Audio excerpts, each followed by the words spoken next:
Welcome to A Century of Service, a podcast series from United Way of the Midlands celebrating our centennial year. Since 1925, United Way has been at the heart of bringing people together, nonprofits, businesses, volunteers, and donors to create lasting change right here in the Midlands. And I'm Sara Fawcett. I'm President and CEO of United Way of the Midlands, and I am very excited to share this conversation with you today. We've got some amazing guests with us today, and because this is our opportunity to reflect on 100 years of service, we really do like to talk about what it means for the community to be involved in service, what it means for generations to be involved in service. And it's not all about just giving back, it's about giving to the community as well.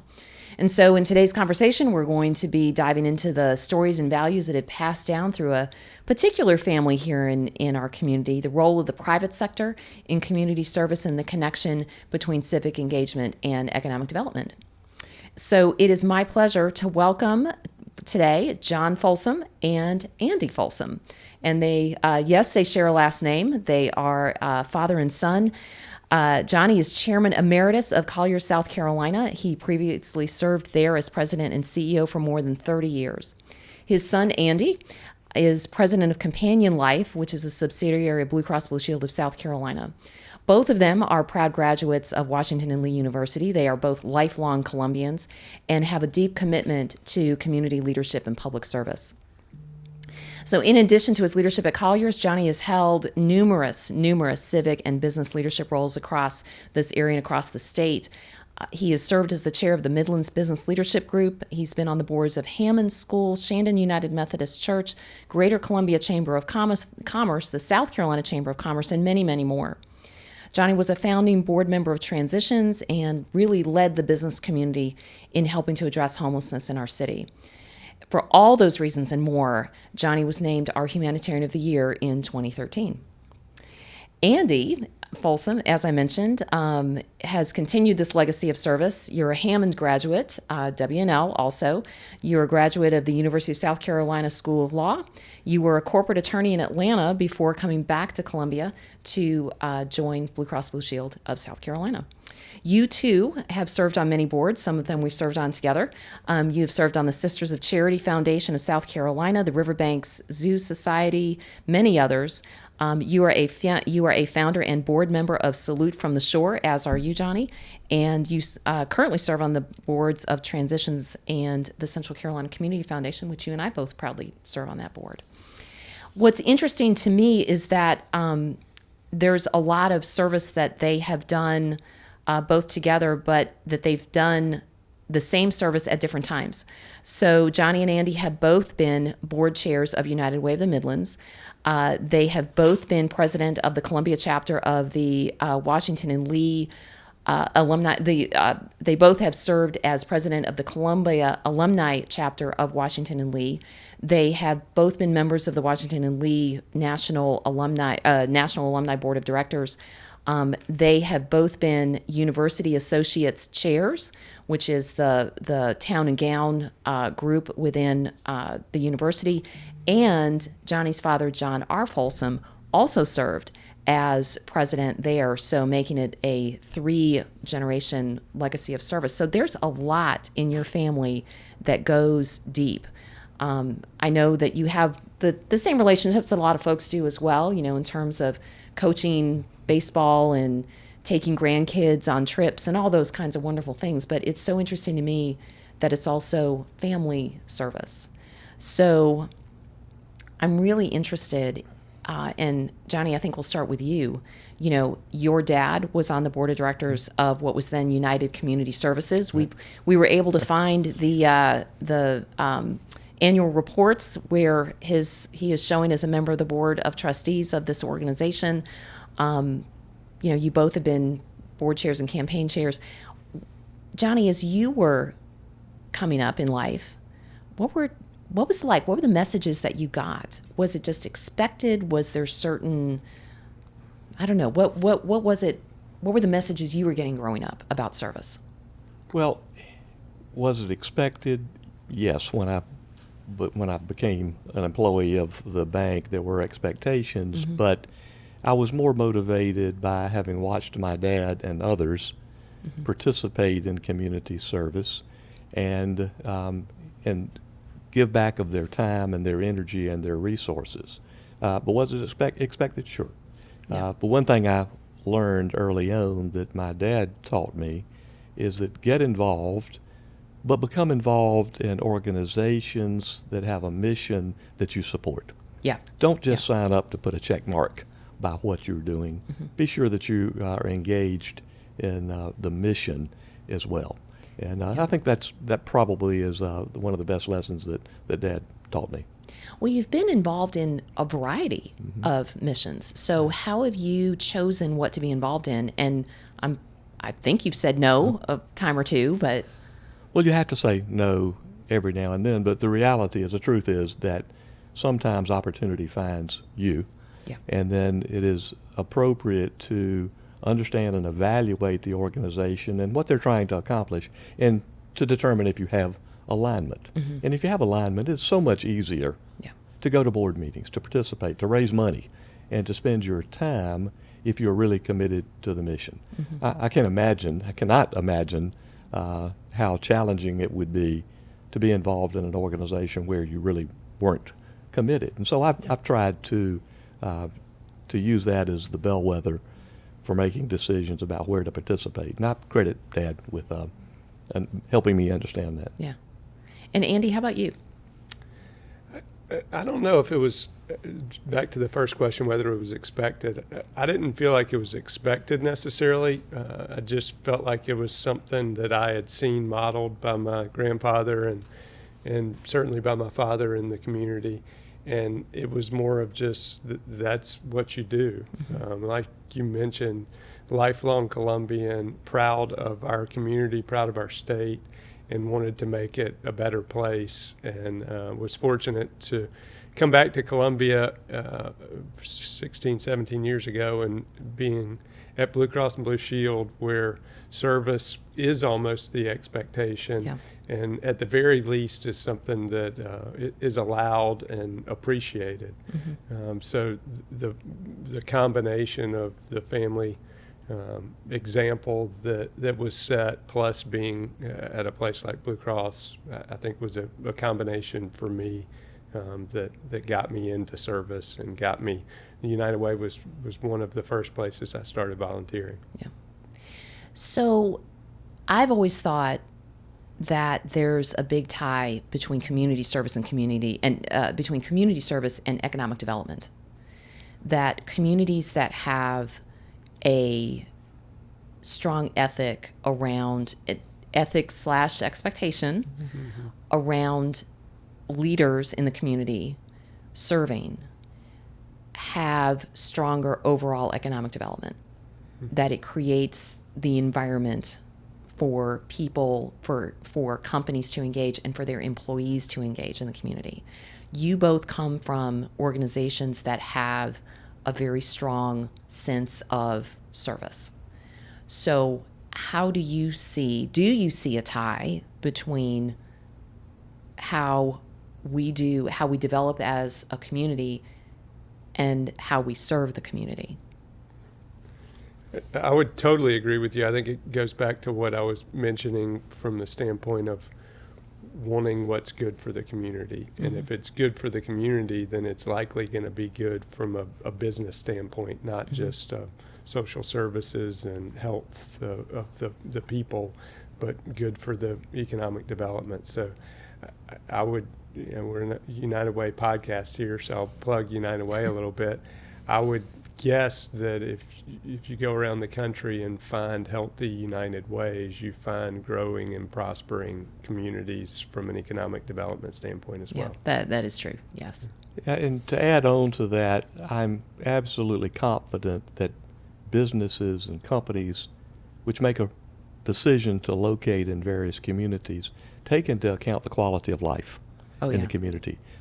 Whether they have 10 employees or, in the case of Scout, 4,000 employees, the leadership of these companies that are making these decisions want to be sure their employees are in a community that will support their lifestyle, that will give their children great places to get educated, and it's just a positive environment. That has to be one of the components of the decision that companies make when they relocate or invest in a community. Yeah, yeah, very true, very true.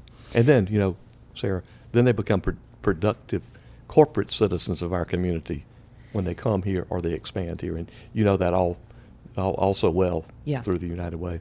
Well, I think, too, that volunteerism and, I mean, yes, running a United Way campaign, I got to plug that too, but volunteerism is a great way, especially if you work for an organization that encourages volunteerism, that encourages giving, that it engages your employees more because it makes you feel like you're working for a company that is focused on something bigger than themselves and something that is going to have generational implications. And if you can do that for an employee, that engages them more in your business. And if they're engaged more in your business, they're going to give that extra effort. They're going to be easier to retain, harder to recruit away. And that's what we all want, as employers. So,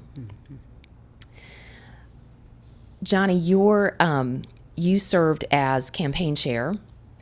And then back in the days when we had, when our campaign chairs kind of rolled into the board chair role, you had some interesting experiences being overall campaign chair. I think it was 1989 you were campaign chair. Right. That was an interesting year for this region. So tell us about your experience leading the area-wide campaign. Well, that was Hurricane Hugo time. We had embarked upon the campaign, and we're doing quite well. The community was engaged. Seems like every year back in those days, we had 5, 7, 8% increases in funds raised. So we were on a very good trajectory. Hugo comes through, and many people may not remember, but it was devastating in Charleston and along the coast, but it also came dead into Columbian. And I remember Andy was probably about 8 years old or so. I remember Andy and his sister and my wife, English, Andy's mother, huddling in our den when the hurricane paused over Columbian. And so it was if you will, a traumatic time for the Midlands, which didn't often experience a hurricane. So obviously the leadership of the campaign was concerned about the potential negative impacts that physical destruction and disruption could have on the campaign. People weren't going to work, nobody had power, and exactly the opposite happened. The community bound together and said, we've got issues, we've got challenges here, let's embrace that and see what we can do better. Can we enhance the campaign? And there were specific initiatives that were undertaken, some through the United Way and some elsewhere. And this community, corporately and individually, was so generous, not only supporting the United Way campaign, but all of these other needs that arose at exactly the time that the campaign was underway. Yeah. So it just shows something about the spirit of this community back in 1980, whatever that was, 88. Well, and I was campaign chair, and you and I kind of share this experience because I was campaign chair with Mike Brennan in 2015, and that was the floods. And it hit right about at that same, because September, which is prime campaign season for United Way, we also tend to get prime hurricane season too. So when the floods came through, we were in the middle of a great campaign and thought we were going to break $11 million that year. And then all of a sudden you're thrust into this environment where you don't know if you can continue your campaign. And same thing happened is we broke the record. We hit just a little over $11 million that year. It was amazing how the community stepped up. And we saw a little bit of the same thing with Helene this past, Helene didn't affect us quite as much, but in terms of our efforts for other communities that were affected, huge. I mean, the way that people stepped up with money, with goods, with water, with food, with whatever. The basic needs, right? The basic needs. It is truly amazing. So you also had an experience, whenever you're involved in community service, you also have to take into consideration work-life balance. And you, again, going back to campaign chair, you were telling us about a little bit of a scheduling conflict, shall we call it, that involved Andy at that point. and I think it had to do with a fantasy baseball experience, right? It most certainly did. So for Father's Day that year, I think Andy was 7 or 8, and his sister Katie was 2 years older. The two of them in English gave me a trip to Yankee Fantasy Baseball Camp, which was September, October-ish, in Fort Lauderdale, Florida. And I told English, I just can't go. It's the end of the campaign. And she said, oh, no. I've already spoken to John Hines, the president of the United Way, and Mike Gray, the campaign chair, and they've approved it. So, what can you say when my boss at home and my bosses at the United Way say it's okay? So we went, had a wonderful time. Andy, Katie, and English came down. And I remember vividly when we came home, returning from the airport, driving the car down the cul-de-sac, Mike Gray had posted the United Way thermometer in our front yard with the flames going out above 100% to show that we had not only met the campaign goal, but we had busted through it. That's great. So great, memorable experience for me and for our family at Yankee Fantasy Baseball Camp with Whitey and Mickey and those guys. That's right. But the United Way campaign fortunately, we just blew through our goal. That's great. That was That's a wonderful Do you remember experience. that? I have a vague memory of that. There were some other things that friends put in our yard too that were entertaining, but that one, it's hard to forget the United Way thermometer. Yeah. So the two of you are very involved in Salute from the Shore. You have established it. It is now in, how many years has it been now? Just finished 16th year. 16th year.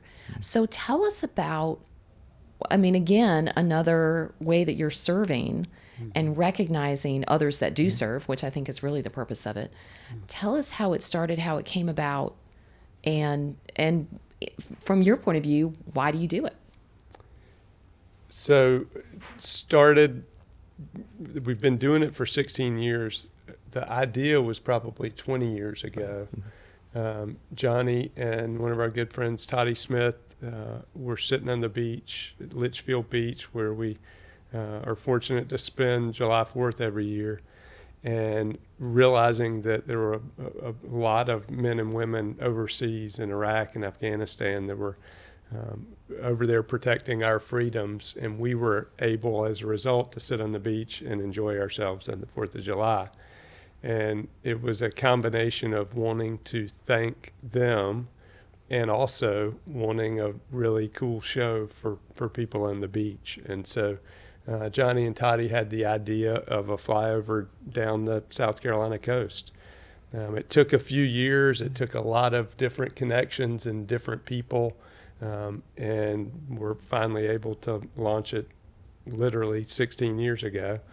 And it's been going ever since. And it's just a small token of our appreciation for the many sacrifices that the men and women who serve and their families make for us to enjoy simple freedoms like going to the beach. Wow. So how do you get that? I know, like, for example, this year it was, I think it had to be a little bit different because we've got some deployment. We've got that equipment and service members that are deployed right now that might otherwise have participated. Yeah, so Shaw Air Force Base supported this year. In the past, they flipped back and forth each year with McIntyre, and this year happened to be a Shaw year. Traditionally, we've also had Charleston Air Force Base has participated. Due to what's going on and what's been happening really for the last couple years, Charleston could not participate. And if you remember the timing of July 4th this year, it was 2 weeks after what happened in Iran. And so we were on pins and needles. Are they going to call and say, we don't have any planes for you? They didn't. They were still able to come through, and really appreciative that they showed up. And what we've heard from Shaw and McIntyre is it's fun for those bases to participate too, because they get to play a part in thanking their fellow service members. For sure. Yeah. For sure. And we're fortunate also to have some civilians, many of whom were pilots in the military who owned vintage World War II aircraft, and they're engaged now. And so we had six or eight vintage World War II aircraft this year that follow the F-16s down the beach. And so that's an added flavor to this. And a lot of people look forward to the vintage aircraft as they do the jets and the C-17s. I was wondering where the vintage planes came from. So those are privately owned. Right. It's kind of, yes, they're almost fraternal. Yeah. These individuals that own these aircraft and fly these aircraft, they go to air shows and they have a very tight relationship. So they look forward to the opportunity, and they too are flying on the 4th of July, but they understand and respect, and they're flying to pay tribute to the men and women of the military. Yeah. And they're all volunteer. Yeah. Yeah. So may I mention one other thing? Absolutely. Andy talked about the service people, their commitment and paying tribute to one another. There was an episode maybe 3 years ago that right before the 4th, maybe 3 days before the 4th, a jet at Shaw was flying that year, crashed. Pilot was killed. And so apparently the protocol is everybody stands down for a week. No flights, no nothing. And fortunately, McIntyre picked up the assignment to fly salute from the shore. So McIntyre did that, and the C-17 from Charleston was involved. And they sent us videos of the C-17 from Charleston with its back trunk open and a huge American flag draped out the back, and 2 F-16s from McIntyre flying right up on the tail of that C-17, and then one of them peeling away and a missing man. Formation, yeah. And then the emotion of that for me and Andy and others watching that just confirmed for us a lot of the reasons that we and all of our volunteers and friends and colleagues do this. And of course, then they took the flag to the widow in Sumter to give it to her. But that was just confirmation of a lot of the reason that we do this and the reason that the military supports Salute from the Shore. For sure.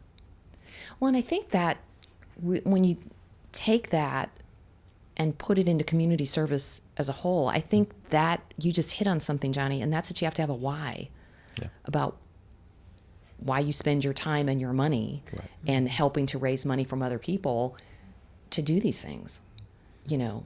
So when you think about community service, why, Andy, do you do it? So it's a great question, and I think you're right that it can start for other reasons, but to continue it and to really invest in it, there has to be a why that you're committed to. And you know, we spoke at Tocqueville breakfast, and I was originally involved in United Way more through coercion than anything else at my first job, and then even at Blue Cross, it is an expectation that you give. And so you get the pledge form and the old school days like you experienced at Wachovia, where you're not allowed to leave until you fill out the pledge form. But from that, and again, bring up my employer Blue Cross, because they invest in the campaign and invest in the community beyond just the donation part. But from that, I got to know the United Way. I got to know what the United Way was about, the priorities, and was able to see the difference that the United Way was making in the community. And from that exposure, that became my why. I see that this donation and this volunteer work is making a difference in making the community that my family lives in a better community. And so parlay that into other opportunities to serve on different boards and volunteer in different ways. And that, to me, is the why that I'm looking for. Are they making a positive impact? Am I getting out of it like I'm putting in? And is there a opportunity for our employees? Is there an opportunity for our families? The Salute from the Shore is a great example of something that's multi-generational for our family. And so there's a lot of different whys, but typically for me, it's can I see the impact that something is making in the community and making it a better place. So a question for both of you also, because you both had to follow someone who had a deep engagement in community service. I've served on boards with both of you, and I have never felt, and I don't know if you felt this way, but like when you were on the board, it never came up that your dad was on the board, that your dad had been on the board. Well, this is the way that Dad did it, or this is what Dad used to tell me. Yeah. And it feels like you have carved out your own community service niche here. Johnny, you also had to. So I guess one question for you, Andy, is that the case? Because if you also think about it, you all have done a lot of the same things, not at the same time, but a lot of the same things. But I don't feel like you did it because your dad did. You do it because you believe in that particular thing too. Transitions, for example. Johnny, you were a founding board member of Transitions. Andy, you currently sit on the Transitions board. I don't think those two things are related. So, Johnny, you also had to follow someone with a very big community service footprint. What was that like for you? Well, I do not ever recall Dad saying to me, you must, you have to, you need to do this or do that. Mm-hmm. It was purely leadership by example. Mm-hmm. And I was able to see him in his activities across Columbia and the various things in which he was involved. And of course, the older that I got, from 8 or 9 or 10, I probably wasn't paying any attention. But as I got through high school and particularly in college, and then Sara, I had the good fortune to work for my dad. Mm-hmm. And so that was an opportunity to really see firsthand not only his leadership at the bank, but his leadership in the community. And so he never forced me. He never said, you need to go do this. He just did it himself. And I could see through my own eyes the impact that his leadership had. And it was easy to take from there, this is something you can do too. Mm-hmm. I will say that I mentioned earlier a commitment to the mission. I do recall Dad saying no to some things, or at least my mother told me that he did. But he was very good about focusing on those initiatives and the activity and the mission that he really believed in. Not that he didn't believe in the others, but he was really available to spend his time, money, resources on. So that was a great lesson from him. And then what about, I realize your dad's sitting right here, no pressure, but. So I would echo that. I don't remember ever being told by my mom or dad, you need to do this, you need to get involved in the community. It was 100% from example. And so that's why I began to volunteer and be involved. The fact that we've served in a lot of similar capacities, we've never talked about this. I don't think it's totally coincidental, even though it hasn't been planned and he hasn't said, hey, I did these, so you should do these. I will tell you that, and I've told this to you before, but I'll tell everybody, been very blessed by the example you've set.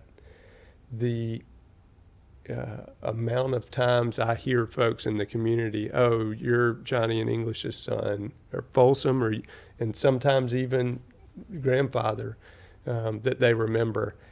There is certainly a benefit of the doubt that I'm given because of the example that you all set, the service in the community, and frankly, just the people you've been.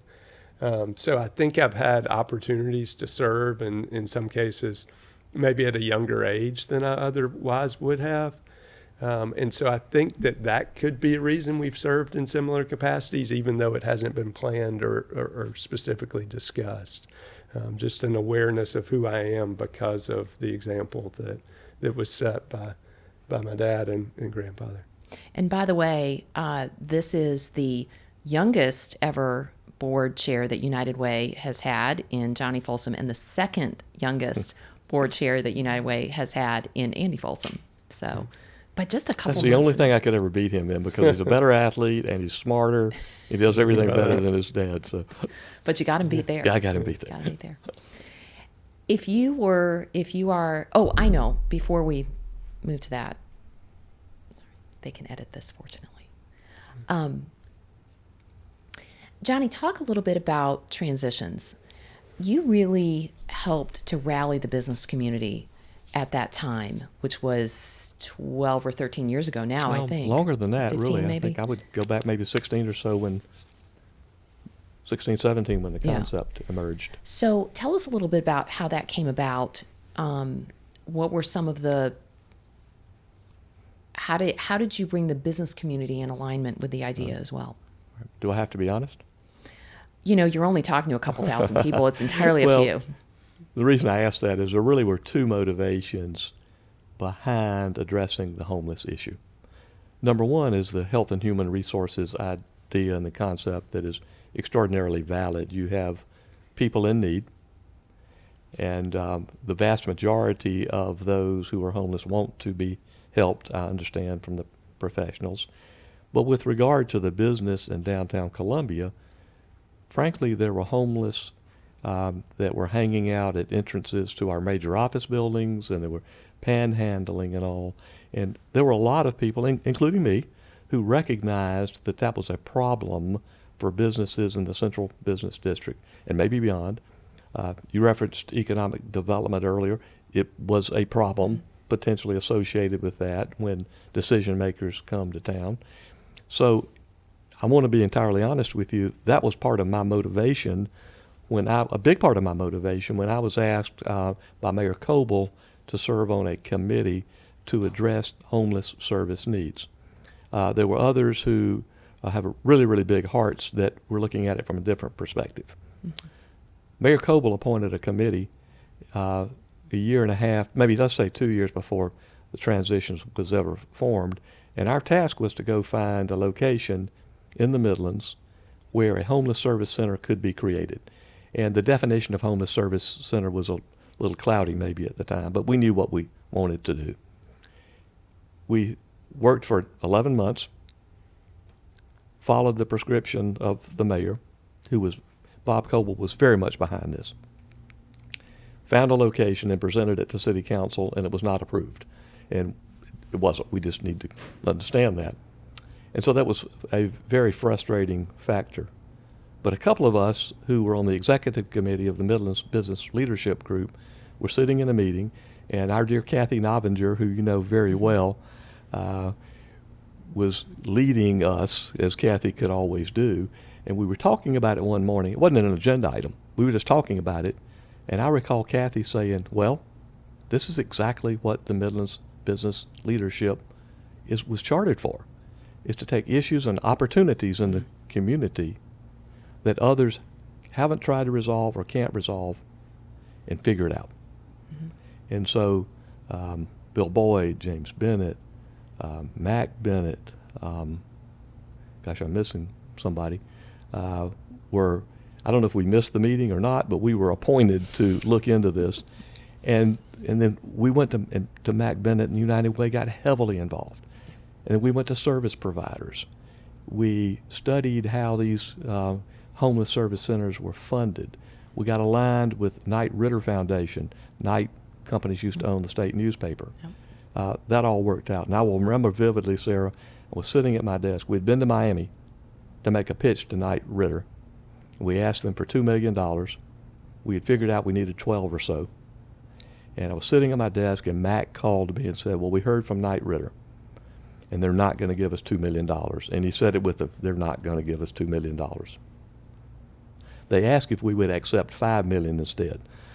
So Mac Bennett being Mac Bennett. Yeah. But that was the catalyst for the funding of it. The reality is there were the catalyst for the concept with all these people in the community, the business community, the service providers, eventually local government, that figured out how to do this and got us together. And I can't help but to mention the Castle family. Yeah. If it were not for Tobin and Bill, we probably would not have been able to pull this off. Their generosity and their leadership was a huge factor in being able to create transitions and make it the organization it is today, the effective, very effective organization it is today. Told you, sorry I fed you with a fire hose, but I think that's an interesting story that can be catalyzed into other opportunities in this community when there's an issue, a problem, a challenge, or an opportunity. Oh, yeah. I mean, there's no doubt that if we're going to solve some of our tough community issues, whether that's homelessness, whether that's opportunities for youth, whether it's gun violence, whatever it is, it really takes everybody. I mean, it's not just the nonprofit sector. It is not just the state and local government.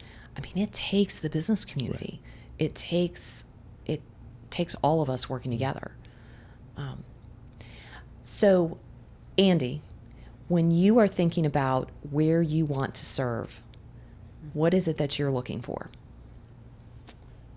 It's a great question. So we talked a little bit about the why earlier, and I would say my why can be different for every organization. So give you a couple of examples. Serving in the Riverbanks Society, wonderful organization at Riverbanks and wonderful leadership, and it's just really fun and cool too. Mm-hmm. The zoo is the biggest attraction we have in the state, and so my why there was more of a, this will be really cool. Go to board meetings every other month and walk through the animal exhibits on your way to the board meeting. So that's sort of one end of the spectrum. Then you go on the other end of the spectrum, I'd say, to a transitions where I'm currently on the board. And my why is, this is a big need in our community. And frankly, it's a big need in all communities. I think Columbia is probably doing better than most communities. But for whatever reason, a person ends up homeless, there's a lot of background that goes into it.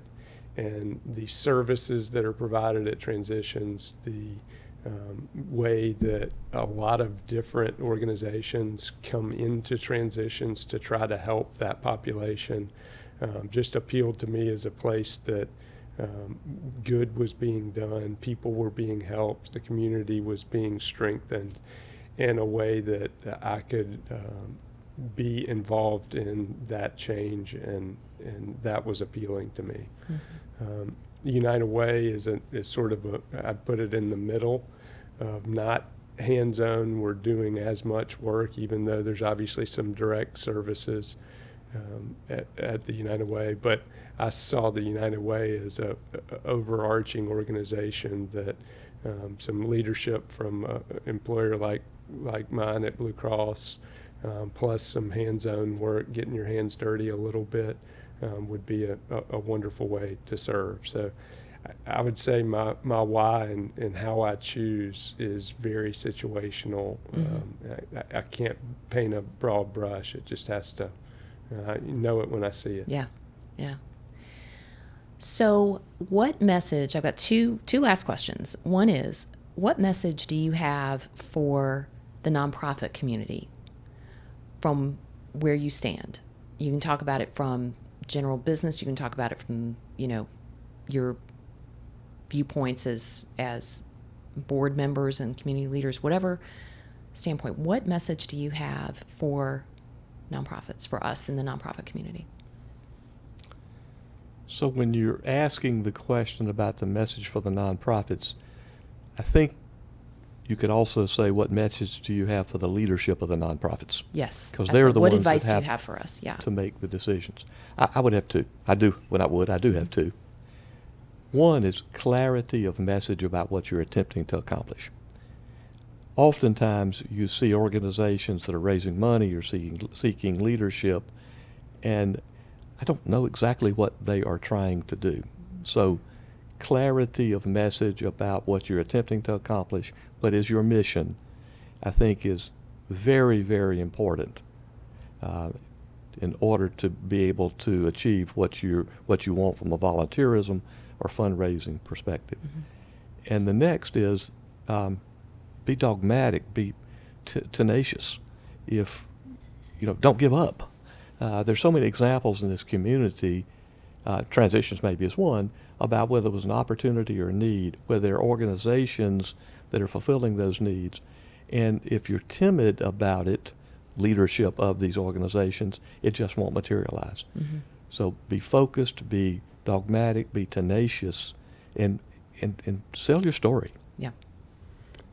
I think those are two good ones. I was going to go with the first one, but I'll pile on to what you said. In addition to being tenacious and dogmatic and focused, I would say stay focused and don't veer and say, well, if this donor wants to give us money to do this, then we're going to go over here, and you get into scope creep. And then to your point, that makes the message a little bit harder. What are we actually doing here? So I'd say be tenacious, dogmatic, and focused. The second thing I would say is, in addition, I think your points are very well taken about the message. You both work for companies that have a culture of service. Blue Cross certainly does. Colliers absolutely does. I mean, that's part of who you are. What advice do you have for business leaders about community service?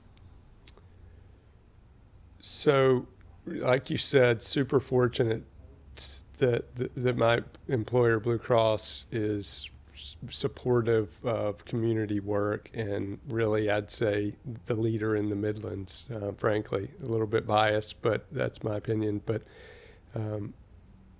I think it is a mechanism for a lot of things. I think the generation of new employees coming along, that means a lot to them. Mm-hmm. You mentioned this in your comments earlier. I think we sometimes take that for granted from an employee standpoint, but employees these days want to see that their employer supports. So I think it creates some loyalty. I think it creates a lot of pride. It does mm-hmm. for me, to say, hey, my company's involved in helping that organization or helping that issue or that cause. And so I think, if it comes down to it and they're choosing between jobs, then mm-hmm. they're going to go with the company that supports the community. I think it's a great way to work, and you and I have talked about this in leadership development, whether it's campaigns or volunteering. You see who steps up, and if somebody steps up in a moment like volunteer, they're more likely to step up when the business is at issue as well. So I think it's hugely important to the brand as well. The Blue Cross brand is very impactful, and we talk about it a lot. And one of the reasons it's impactful and has a positive awareness is because of all the work we do in the community. People see us outside of just being a health insurance company, yeah. and see us as a community pillar. Mm-hmm. Advice to business leaders. Yeah, that's a great question for all of us. But Colliers, we probably approach it like a lot of businesses do. But we start with, our foundation is the culture of the company, mm-hmm. as opposed to starting with community service. Two of our core values are community and service, but we focus heavily on our core values. We talk about them often, and we actually try to hire based on finding people that not only can do the job, but share our culture. Mm-hmm. And that's a good foundation, preparing our staff to be active in the community and giving back of their time and energy and their resources. We actually have goals at Colliers. We like to say that 90% of our 170 some odd staff members participate in community activities. Mm-hmm. But what we say is, again, pick a community activity or more that you're really passionate about. And as far as we are concerned, in leadership and the others at Colliers, you can be chairman of the United Way, or you can bake a cake for the church bake sale. And anything in between, that doesn't matter. But understand what value you bring to the community, to the organizations about which you're interested, and make a difference. Yep. But we try to build from the ground up with making that a cultural thing within our company. Yeah, I think both of your organizations have done that very successfully. I mean, there are multiple volunteers within United Way alone from both of your organizations, and that says a lot in terms of the leadership, in terms of how you want your company to impact the Midlands.